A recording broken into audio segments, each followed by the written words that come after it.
Bonjour et bienvenue dans le podcast Sortie de bocal, le podcast de ceux qui veulent être acteurs d'un monde au service du vivant. Vaste programme qui commence toujours par de petites graines. Et justement, je reçois aujourd'hui Anaëlle Théry, spécialiste en France de la syntropie. La syntropie, c'est non seulement une nouvelle manière de cultiver, du jardin jusqu'aux forêts, mais c'est aussi une manière globale, politique au sens premier, de faire alliance avec le vivant pour aller vers une abondance exponentielle et partagée. C'est un sujet qui va bien au-delà du jardinage entre guillemets. Bonne découverte! Bonjour Anaëlle, bienvenue. Peut-être que pour commencer, tu peux nous dire en quelques mots déjà pour qu'on comprenne un peu qu'est-ce que c'est que ce terme étrange de syntropie. Alors, syntropie, ça vient du grec syntropia, qui veut dire aller du simple vers le complexe, pour simplifier justement le terme. Et c'est en relation avec le vivant, justement. Il y a un retour de 40 ans d'expérience au Brésil et dans les pays tropicaux et subtropicaux. Aujourd'hui, il y a des milliers de personnes qui travaillent, de paysans qui travaillent en syntropie. On a beaucoup moins de recul en climat tempéré. Mais la syntropie est basée sur des fondamentaux et des compréhensions des principes du vivant qui peuvent s'appliquer absolument à tous les climats, toutes les conditions pédoclimatiques, tous les types de cultures. Donc c'est extrêmement large et pour faire court, d'abord il faut comprendre comment fonctionne le vivant. C'est pas simple parce qu'on n'a pas été formaté comme ça entre guillemets. Donc il faut beaucoup déconstruire et changer de paradigme. Et une fois qu'on a compris et qu'on peut aller dans le sens du vivant, il y a l'application sur le terrain, elle est magique en fait. C'est incroyable. On a des résultats absolument délirants et on peut transformer des sols extrêmement abîmés en quelques mois. On peut passer de sols difficiles à des jungles annuelles extrêmement rapidement. On retourne vers des systèmes d'abondance, mais en accéléré, en fait, parce qu'on a beaucoup détruit, mais là, on retourne vers des systèmes d'abondance, donc en accéléré. Sur le terrain, ça s'applique on plante plus, on taille plus, et le sol s'enrichit très rapidement et on arrose beaucoup moins. De manière très succincte, ça peut se traduire comme ça sur l'aspect très pratico-technique. D'accord. Et du coup, par rapport justement, moi, c'est ce que j'avais trouvé incroyable quand j'avais découvert la permaculture et l'agroforesterie, c'est à quel point on pouvait vraiment redonner vie à des sols qui étaient presque morts ou très peu fertiles.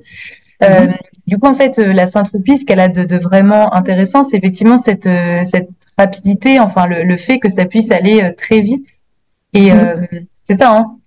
Oui, c'est très exponentiel. La structure du sol, la richesse du sol, elle explose en quelques mois. Moi, pour l'avoir vécu pour la première fois après 23 ans de jardin, ce qu'on appelle le saut du chat, c'est-à-dire cet emballement de la vie du sol et de la pousse aérienne des plantes, elle est extrêmement impressionnante. Alors que j'avais 23 ans de jardin, donc 10 ans en sol vivant, permaculture et tout ça, j'avais jamais vu ça. C'est très, très, très impressionnant. C'est Ernst Götsch, donc le fondateur de la syntropie, qui est un Suisse allemand qui travaille au Brésil il a travaillé sur 500 hectares, ça s'appelait la ferme échappée du désert quand il l'a récupérée, parce qu'elle était dans un état incroyablement désertique et abîmé. Et en quelques années, en une trentaine d'années, il a la forêt la plus atlantique. Il a la forêt atlantique brésilienne la plus riche en biodiversité de tout le Brésil. Il a tous les ruisseaux du domaine, et puis c'est des ruisseaux à la brésilienne, hein. C'est pas les petits ruisseaux de chez nous, c'est des grands ruisseaux qui coulent toute l'année. Ça a changé le microclimat de sa région. Et en fait, il a une résilience et une diversité d'une forêt qui aurait 300 ans. Bien sûr, les arbres n'ont pas 300 ans, mais la résilience et la diversité de la flore et de la faune, elle est d'une forêt de 3 siècles. Donc, il y a vraiment une accélération x10, en tout cas dans les milieux tropicaux, qui est totalement incroyable. Et il a jusqu'à 3 cm sur les zones bien suivies en syntropie, parce qu'il fait pas ça sur les 500 hectares. Et maintenant, il a laissé une grosse partie retourner à l'état sauvage. Il a environ 3 cm d'humus pur supplémentaire par an. Pour donner un équivalent de chez nous, une forêt diversifiée chez nous, elle accumule 1 cm d'humus par siècle. Voilà, c'est pour donner un peu la différence. Alors, bien sûr, chez nous, on a des hivers, on n'a pas les mêmes plantes, mais là, en quelques mois, j'ai vu sur des espaces potagers notamment, et des espaces pérennes, et en 2-3 ans, des transformations de sol qui étaient vraiment incroyables. On n'a pas encore les tests techniques parce qu'on attend un peu plus, on attend 2 ans supplémentaires. Mais c'est visuellement déjà, il y a pas photo, quoi. Mais néanmoins, donc ce que tu disais, ben, c'est la base, ça part de bien comprendre les systèmes vivants, observer comme enfin, c'est vraiment la base de la permaculture, de la culture. De toute façon, c'est vraiment d'observer comment ça marche déjà à l'état naturel, en fait, pour s'en inspirer. Et ce que j'avais trouvé intéressant, c'est donc cette idée de perturbation. Pour créer, moi, ce que j'ai compris, c'est que le but, c'était de créer un maximum de biomasse en un minimum de temps. Et donc, justement, avec cette idée de perturbation, de tailler, etc. Et ce que je trouve intéressant, c'est que tu rappelais que finalement, à l'origine, en Europe, on avait des tas d'herbivores. On avait énormément de groupes d'herbivores qui venaient, en fait, manger les plantes et qui, du coup, incitaient les arbres, etc., à produire cette biomasse en quantité, justement, pour survivre, finalement. Ce qu'il faut vraiment se rappeler, c'est que la seule et unique valeur ajoutée au monde, c'est la photosynthèse. La photosynthèse, donc du radis au chêne, ça va produire environ 85%, 98 à 97% de la matière sèche d'une plante va provenir de rien de tangible, rien de palpable, puisque ça vient du processus de la photosynthèse. Alors là-dedans, il y a un tout petit pourcent d'eau, mais c'est vraiment incroyable. En fait, la bûche qu'on met dans le feu, elle est quasiment constituée à partir de rien de tangible. Et du coup, c'est une valeur ajoutée qui est extraordinaire. Et comme on sait que plus le sol est riche en matière organique, donc en photosynthèse décomposée, plus il reste l'eau, plus il capte le CO2, plus il supporte le système d'abondance. C'est vraiment la voie royale pour améliorer un sol. Et comme fondamentalement la perturbation, en fait, c'est-à-dire pour nous, c'est la taille, puisqu'on va pas brouter, hein, on n'est pas équipé pour ça. La perturbation, elle est totalement liée à l'abondance. On ne peut pas parler d'un système d'abondance sans parler de perturbation. Plus les animaux sont gros et exigeants, les herbivores comme les carnivores, plus ils sont dépendants d'un système d'abondance. Et il y a aussi un autre animal qui est très dépendant du système d'abondance, c'est tu sais, là, un bipède qui est un peu partout sur la planète. Ça te dit quelque chose? Ah oui, les humains, c'est ça. Et, et nous sommes vraiment dépendants du système d'abondance. Toute notre nourriture provient de ce système-là, quasiment toute, sauf les céréales qui sont juste un petit peu en dessous, mais qui sont pas spécialement adaptées à notre nourriture de toute façon à la base. Et, euh, et le problème, c'est que notre manière de faire fait on régresse dans les systèmes et on fait autour de nous, on crée autour de nous des systèmes de plus en plus pauvres. Et donc, ça, à un moment, ça bug et on voit bien que ça pose problème. Et du coup, on a la photosynthèse est la seule et unique valeur ajoutée au monde. Il faut la perturbation pour l'augmenter. Pourquoi? Parce que quand on va tailler ou brouter une plante, il y aura plus de lumière sur ce qui va rester comme plante, il y aura la biomasse au sol et il va y avoir un acide, ce qu'on appelle l'acide gibérellique, qui donne l'information aux autres plantes à côté et la plante qui est taillée. Attention, faut que ça pousse. Et ça redémarre à fond la caisse. Et derrière, la plante est plus résistante aux maladies et fait encore plus de photosynthèse. Donc, si elle fait plus de photosynthèse, ça refait encore plus de valeur ajoutée. Donc, tout l'enjeu de la traduction des principes de la syntropie à partir des climats tempérés des climats tropicaux au climat tempéré, c'était de transformer l'essai, on va dire, parce en climats tropicaux, on a une pousse qui est très rapide et qui est qui est assez extraordinaire. On a des bananiers en 10 mois, ils font 4 mètres de haut. Bah, nous, ça pousse pas pareil, hein. Et du coup, il a fallu avoir assez de biomasse pour remplacer cette pousse exponentielle. Du coup, moi, j'ai travaillé sur les planches, ce qu'on met généralement sur le long des bandes d'arbres, les lignes d'arbres. On va généralement mettre des sortes de boudins, de paille ou de broyat autour des troncs. Et là, j'ai remplacé ça par des bordures vivantes de consoude, de mélisse, de menthe, de plein de plantes qu'on va perturber, qui vont repousser, perturber, perturber, perturber, et qui va donner le saut du chat de manière assez extraordinaire. Pour donner un petit exemple de saut du chat visuel, j'avais des essais sur des eucalyptus, justement. Les eucalyptus qui n'avaient pas connu le saut du chat la première année, ils faisaient 1,50 m au bout de 2 ans. Les eucalyptus qui avaient connu le saut du chat dès la première année, ils faisaient 3 mètres. Donc du simple au double. Et dans mes plantations pérennes, qui étaient en syntropie dès le départ et qui étaient où avec la perturbation était très intense, j'avais des sauts du chat extraordinaires Et les plantes de production principale, donc les arbustes fruitiers, les arbres fruitiers, etc., ils poussent 2 fois plus vite qu'en plein champ avec de la paille et de l'eau, alors que j'ai arrosé mes plantations syntropiques qu'une fois par an, pour ce qui était du périn, même les années extrêmement chaudes. Et si on perturbe des maïs, les maïs restants peuvent monter jusqu'à 30 centimètres en 24 heures. Et C'est tournesol, il y a incroyable. 1,50 m de hauteur de différence entre les syntropiques et les non syntropiques. Ah Donc oui, non, c'est mais là, visuellement extrêmement marquant en fait. oui, parce que c'est ça enfin, que déjà j'avais trouvé intéressant dans la permaculture, c'est le fait de planter serré et de jouer sur les strates et puis justement de créer un peu voilà, cet écosystème et ces systèmes d'abondance dont tu parlais. Et là, il y a en plus cette idée de perturber pour inciter à la création. Ouais, d'accord. Oui, alors ça existe en permaculture, on appelle ça le chop and drop, le couper et les poser au sol. Mais la quantité en syntropie est gigantesque puisque dans une plantation au départ, 70 à 80% des plantes de départ sont là pour la perturbation. C'est énorme. C'est vraiment très impressionnant au départ. Ouais. Mais ça crée de l'abondance à une vitesse absolument incroyable de vie du sol. Et la différence aussi, c'est la succession dans le temps. Comme la photosynthèse, c'est une valeur ajoutée extrêmement importante, on va essayer d'en avoir au maximum dans les strates, c'est-à-dire à chaque hauteur, et pas que la hauteur de la plante, mais les besoins en lumière sont pris en compte aussi. Et dans le temps, succession dans le temps, ça veut dire que du début à la plantation jusqu'à la fin de la plantation, on va essayer d'avoir le maximum de photosynthèse, à la fois pour la production et pour la biomasse. Donc ça donne, on va le pousser très très loin. On peut faire de tout. Donc, on peut faire du potager annuel en syntropie, comme on peut faire des plantations avec, par exemple, un objectif de jardin-forêt. Mais la première année, on va tout planter au départ, mais au milieu des arbres, enfin, sur les côtés des arbres qui poussent tranquillement, enfin, avec le saut du chat, donc qui poussent vite. On va avoir des légumes pendant 2, 3 ans.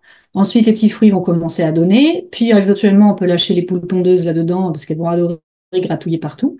Puis, on va avoir les premiers arbres fruitiers qui vont donner, puis ceux qui donnent un peu plus tard, vers 10 ans, et ainsi de suite, et ainsi de suite. Donc, on va retrouver avec un jardin en forêt qui aura une énorme diversité, un énorme apport de biomasse dès le départ, et un énorme apport de vie dans le sol. Et au milieu de tout ça, on a des arbres qui serviront 250 ans plus tard, 250 ans après la plantation, à faire du bois d'œuvre, par exemple. Donc, on peut avoir ou des arbres vénérables. On peut avoir une vision. C'est l'évolution. On plante un film, en fait, qui évolue dans le temps et dans l'espace. Et donc, pour planter un film, on va dessiner un scénario pour pour réussir notre plantation. Ouais, c'est comme si on enroulait un ressort, en fait, on l'enroule, on l'enroule, on l'enroule, et puis on commence à le lâcher, et on sait que ça va continuer de faire comme ça au cours du temps. Ah, j'avais D'accord. pas pensé à cette image, c'est sympa. Tu parlais des poules pondeuses, et est-ce qu'il y a des personnes qui essayent de coupler ça avec l'élevage, Oui, d'avoir des chèvres, d'avoir des vaches, d'avoir des moutons? totalement. Une des filles de Ernst Gotch, d'ailleurs, elle a des vaches laitières en syntropie. En fait, c'est pas la vache qu'on va couper, hein, parce que là, ça marche pas.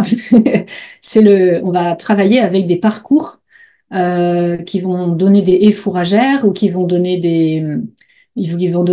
pour les poules des petits fruits et des compléments alimentaires qui vont permettre, et ça, ce serait l'idéal, d'arriver à des parcours qui permettent de n'avoir quasiment aucun intrant extérieur, comme les graines qui coûtent très très cher qui sont dépendants du marché mondial aussi et qu'on n'arrive pas forcément à produire soi-même non plus. Donc là, l'idéal, c'est on travaille là-dessus pour essayer d'avoir les équivalences nutritionnelles pour que les poules pondent des bons œufs dans des parcours en syntropie. Et pendant qu'on est en train de nourrir les poules, on a aussi dans ces mêmes parcours des productions, par exemple, de noisetiers, parce que la poule mange le verre de la noisette.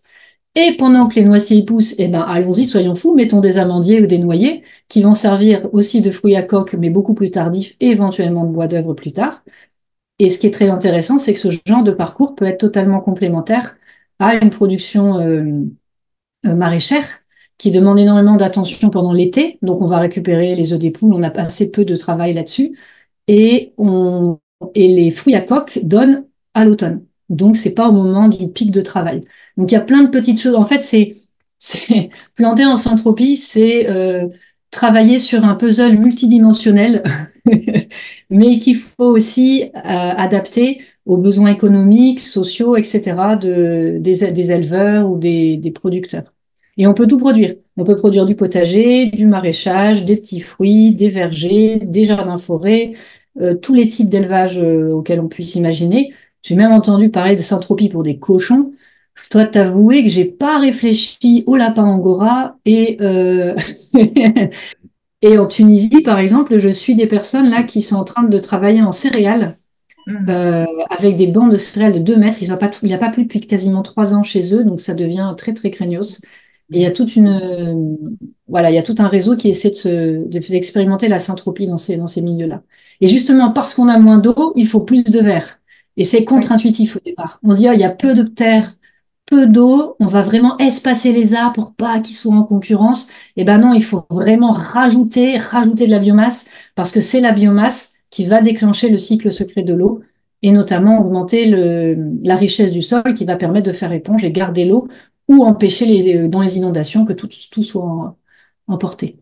La syntropie en recréant aussi des zones extrêmement compactes, ce que j'appelle des tortues, parce que c'est plus joli que dire on va planter dans la masse ou on va planter en bloc.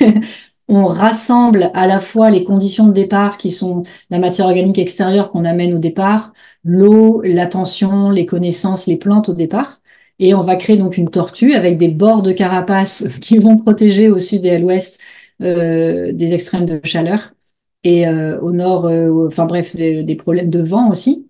Et à l'intérieur, on va avoir une carapace de verdure. Les premières années avec des maïs et des tournesols géants qui vont permettre de vraiment de créer une protection aérienne avec les strates et donc pour répondre vraiment aux besoins aux plantes d'ombre et de lumière. Et ensuite, ça va être remplacé par des périns qui poussent en même temps, des plantations pérennes. Et entre, on va avoir les productions annuelles. Donc, il y a des tortues. Moi, j'ai des tortues zèbres, des tortues abeilles, des tortues lianes, des tortues. Tout est possible. Et C'est créatif. zèbres, voilà, je ne n'élève pas des zèbres ou des abeilles. C'est juste que il s'agit d'une manière un peu poétique de parler des rayures, c'est-à-dire des planches pérennes et annuelles. Planches pérennes, planches annuelles, planches pérennes. Donc, ça fait des rayures. Donc, ça fait des zèbres ou des abeilles selon la taille des rayures en question. Ok, ouais, c'est vraiment, enfin, je trouve ça vraiment passionnant. J'ai presque l'impression, enfin, je sais que c'est très technique, mais ça donne un peu l'impression que c'est de la magie. Et puis, cette idée de travailler avec le vivant et d'être en partenariat, en alliance avec le vivant, que je trouve très, très belle. Et par contre, je me demandais, enfin, moi, ce que j'ai vu des retours d'expérience de personnes qui ont essayé de faire de la syntropie, qui n'ont pas ton expérience, c'est que c'est assez complexe et délicat. Et est-ce que du coup, voilà, est-ce qu'on peut faire ça dans un petit jardin? Enfin, est-ce que c'est vraiment à la portée du jardinier du dimanche de se lancer dans la syntropie, même à petite Oui. échelle? Ouais. Oui, oui, totalement.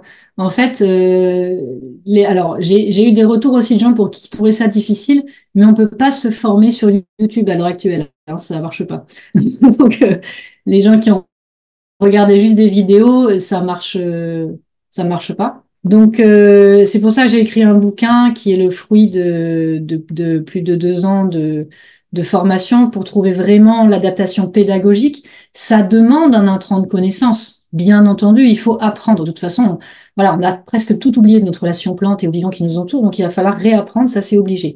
Mais c'est pas d'une super complexité. Vraiment pas. En fait, c'est pas si complexe que ça. Si on fait des plantations un peu conséquentes, faire une sorte de mini pépinière chez soi pour pas avoir à acheter des tonnes de plants, parce que ça coûterait cher, ça coûterait trop cher sinon. Faire ses propres boutures aériennes, boutures de racines, etc. Il y a tout un chapitre dessus d'ailleurs, des graines, etc. Et donc ça demande un apprentissage, mais de toute façon avec les extrêmes climatiques, on va devoir retravailler avec des strates, devoir revenir très très vite sur des systèmes d'abondance parce que nos sols sont extrêmement pauvres maintenant. Et on a perdu en 120 siècles, donc 12 000 ans, on a perdu 92% de la fertilité des sols. 92%, c'est absolument gigantesque. On a besoin de revenir à des systèmes d'abondance et si, ce que dit Ernst Gotch, c'est que le seul intrant, c'est la connaissance. Donc, c'est vrai, on a besoin de réapprendre des choses, mais on peut démarrer assez facilement, au moins la complexification des jardins et la complexification en strates aussi, et la perturbation, c'est pas trop sorcier non plus. Et ce qui fait souvent peur, c'est euh, on dit que c'est trop complexe souvent parce qu'on a du mal à comprendre les fondamentaux du vivant. C'est difficile de se dire bon, j'ai peu de ce qu'on disait tout à l'heure, j'ai une terre pauvre, j'ai peu d'eau. Du coup, comment ça se fait que je vais devoir planter encore plus?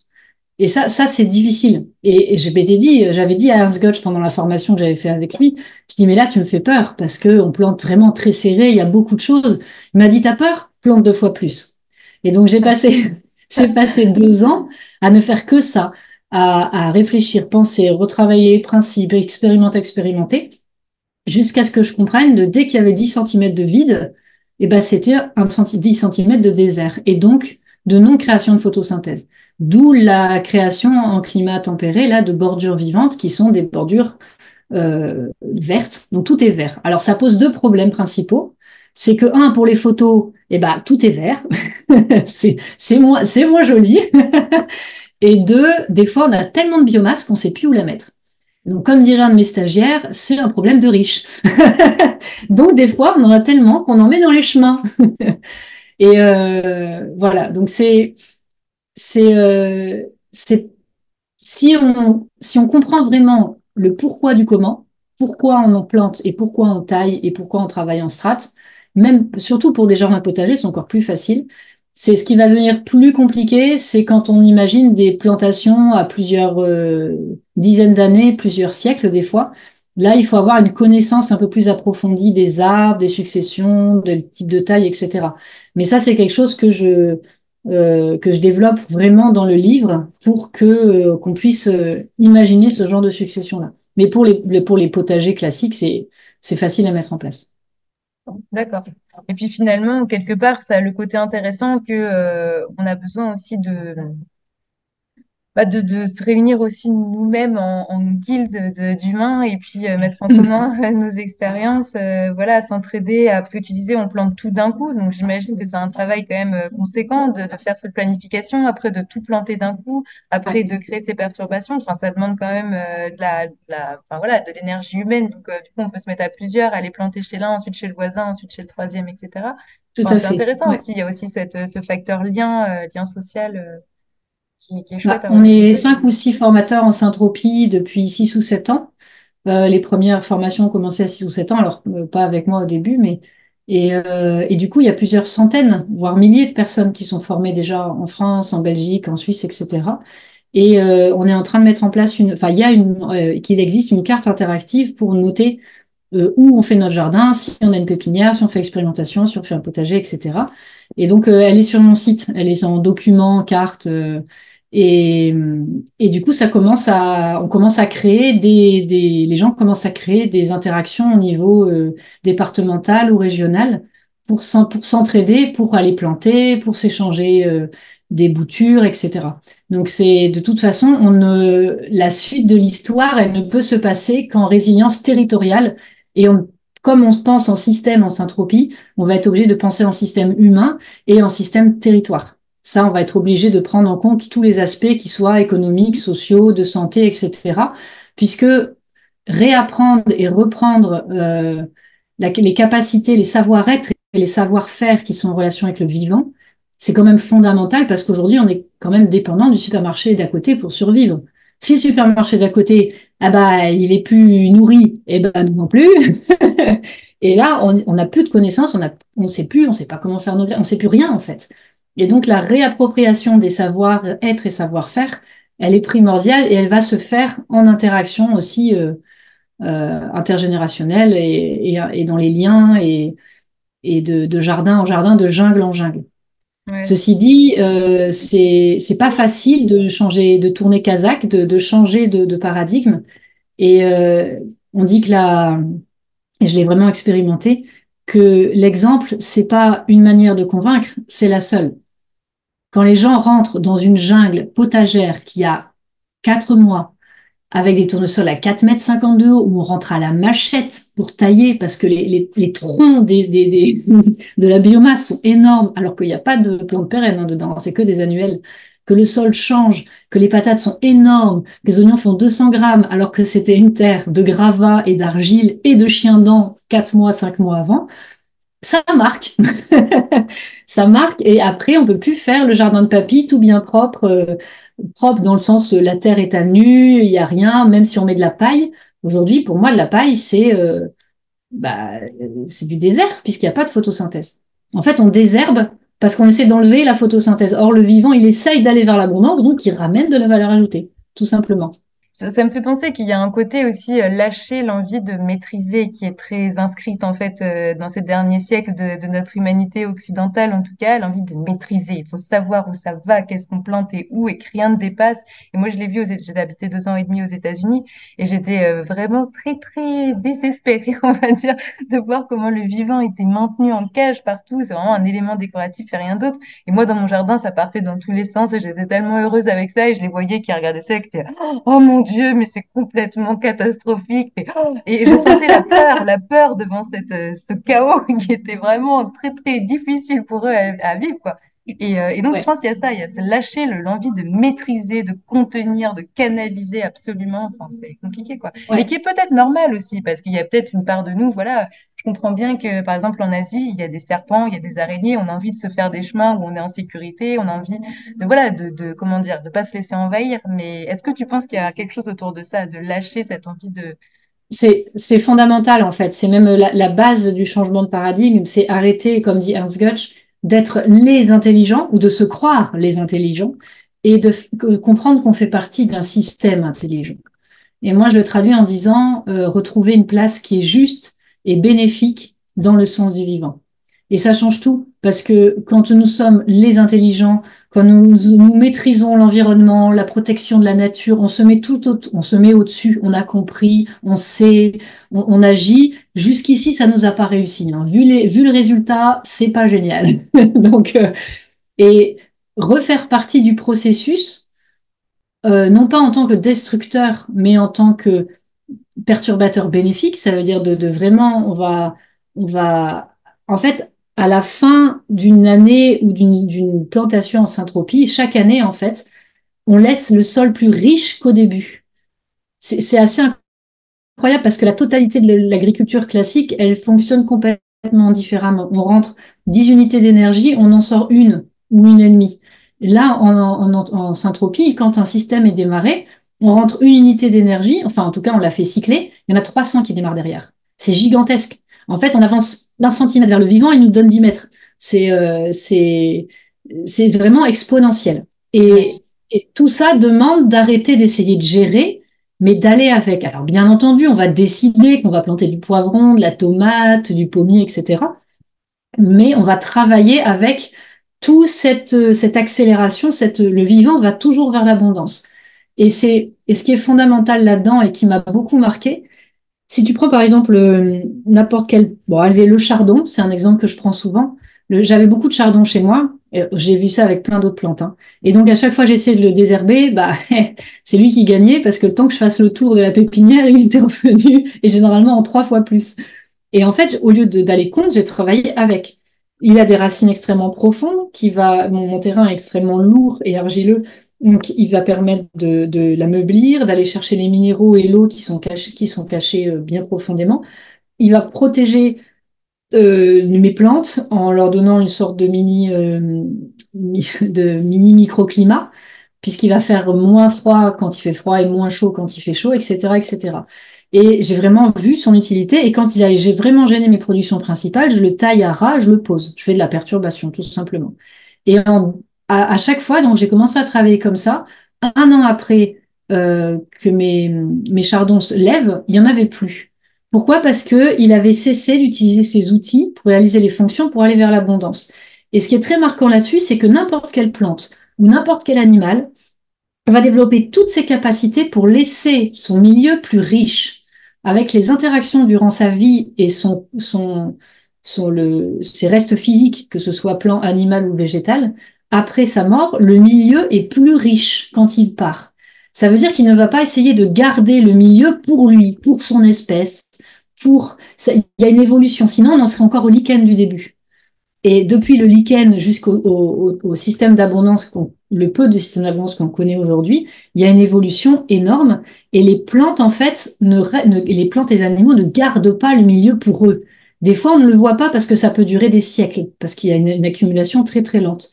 Mais nous, on a une petite vie très, très courte aussi, donc on n'a pas une vision globale. Mais au final, on a toute cette évolution vers l'abondance.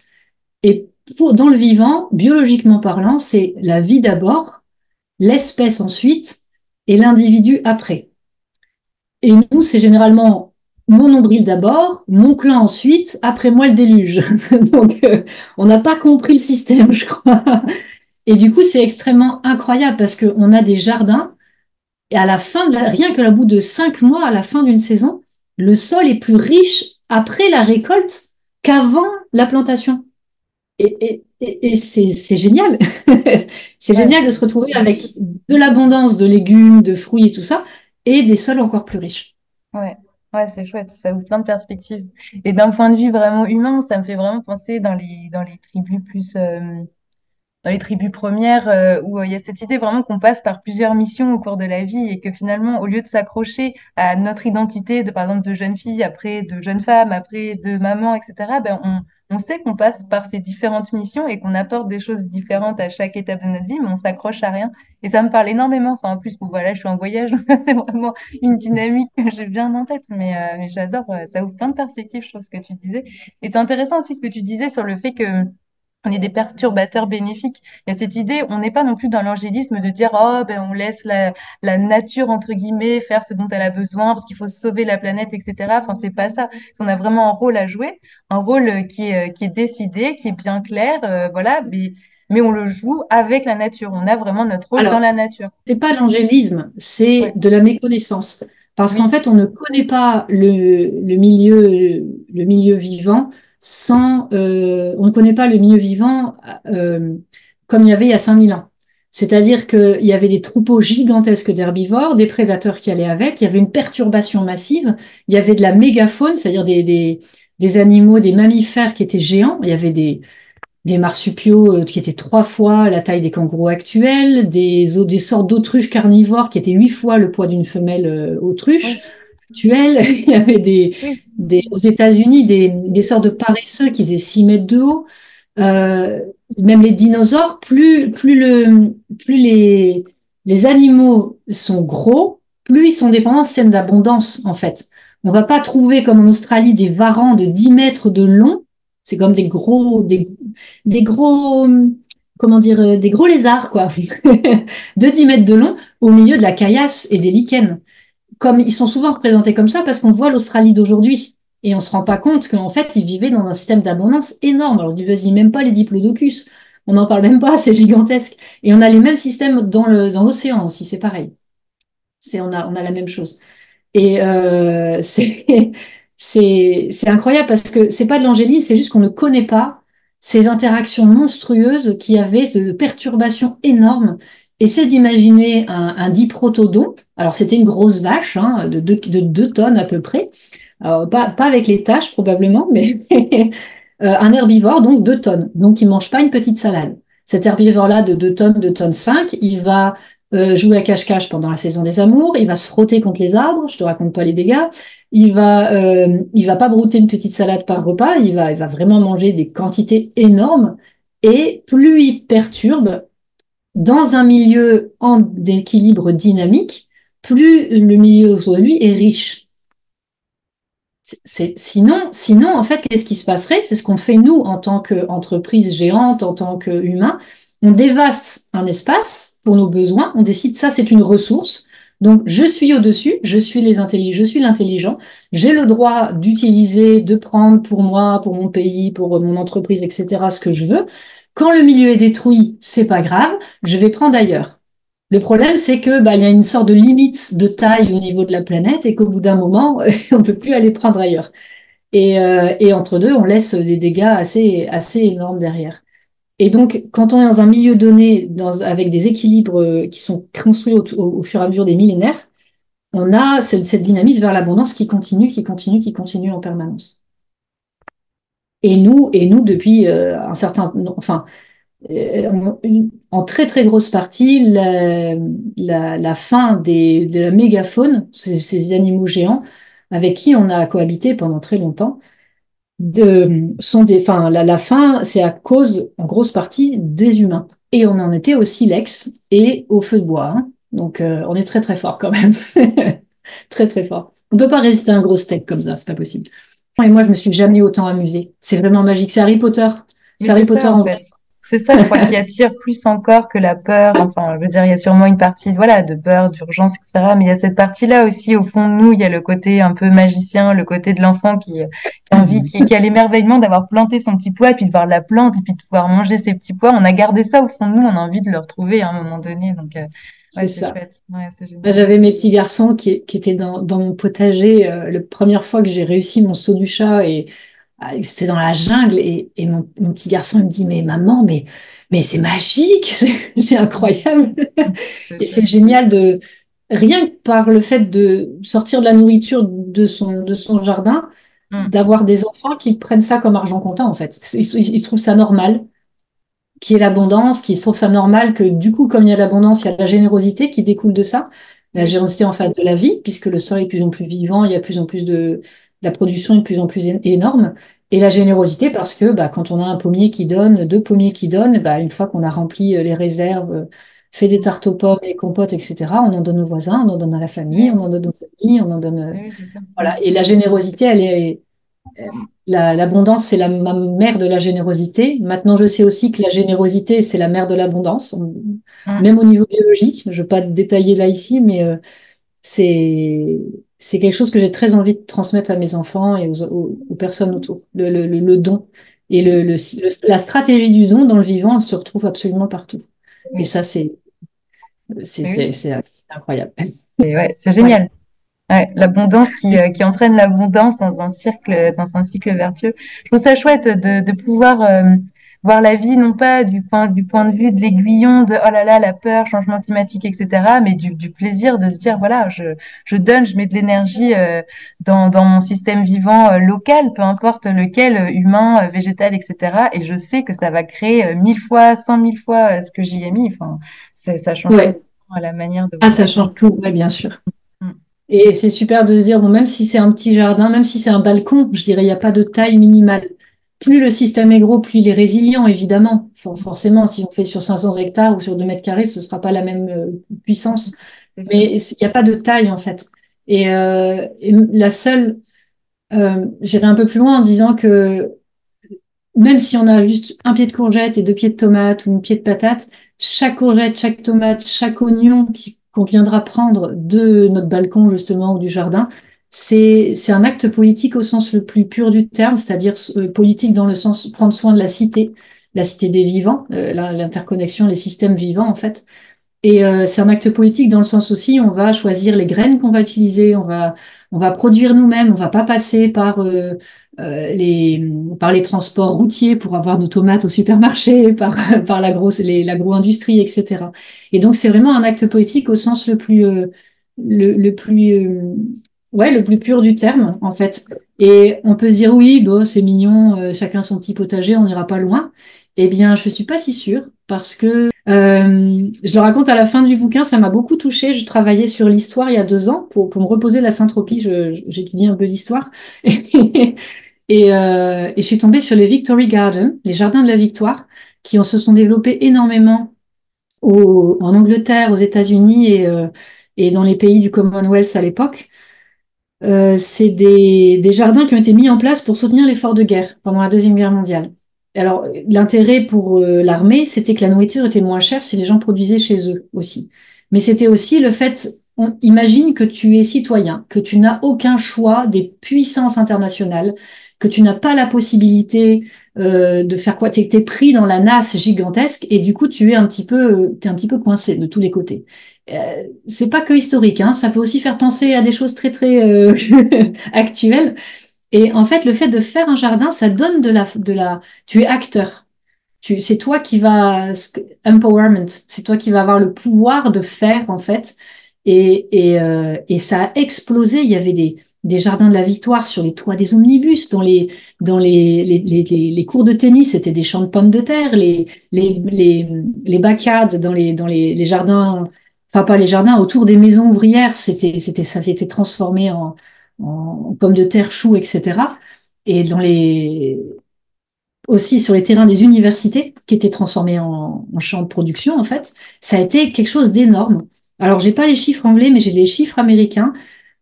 Au plus fort de la guerre, il y a eu jusqu'à 20 millions de jardins privatifs qui produisaient jusqu'à la moitié de la production végétale de tous les États-Unis, hors céréales et hors viande.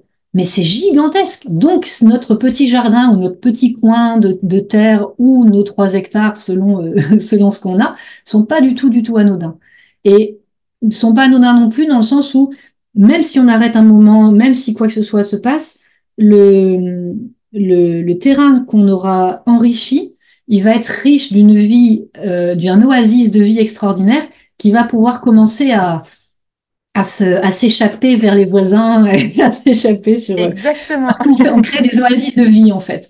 Donc il y a pas de petit jardin, il n'y a pas de petit effort, et il y a aussi quelque chose d'extrêmement puissant. La première fois qu'à partir de gravats, d'une terre avec du gravat, de l'argile jaune et du chien-dent, j'ai créé une jungle en quelques mois. Je me suis dit, quelle que soit la suite, même si pour des raisons climatiques ou autres, je dois me déplacer ou je dois recommencer à zéro, je sais que je peux le faire. Et c'est ça, ce savoir-faire avec lequel on peut aussi bouger aux États-Unis ou ailleurs, hein, comme tu disais. Et il y a quelque chose qui rassure là-dedans. Parce on redevient acteur, en fait, de sa propre nourriture, qui est c'est quand même un peu la base, quand même, hein. Ouais, non, mais tout à fait. Et puis, ouais, comme tu disais, au-delà de ça, redevenir acteur, retoucher son pouvoir, et puis tous ensemble, c'est extraordinaire. Ouais, la moitié de la production végétale, enfin, c'est fabuleux. Juste, comme tu disais, avec des petits jardins. Non, mais c'est Les petits hyper jardins, ouais. inspirant, hyper inspirant. Merci beaucoup, Anaëlle, pour toutes ces pistes et cette inspiration. Moi, ça me redonne, pareil, enfin, comme tu dis, beaucoup d'enthousiasme, beaucoup d'élan, en fait, et beaucoup d'envie de cultiver, mais aussi, ouais, de voir la vie autrement. Anaëlle Théry, que vous pouvez retrouver sur son site joala.fr, est l'auteur de Bienvenue en Saint-Tropez, édité chez Terre Vivante, et d'une formation en ligne qui sera disponible à partir de novembre 2024. Si vous avez aimé cet épisode, n'hésitez pas à commenter, à laisser une appréciation, à vous abonner ou encore à le partager avec vos amis. Un grand merci, à bientôt!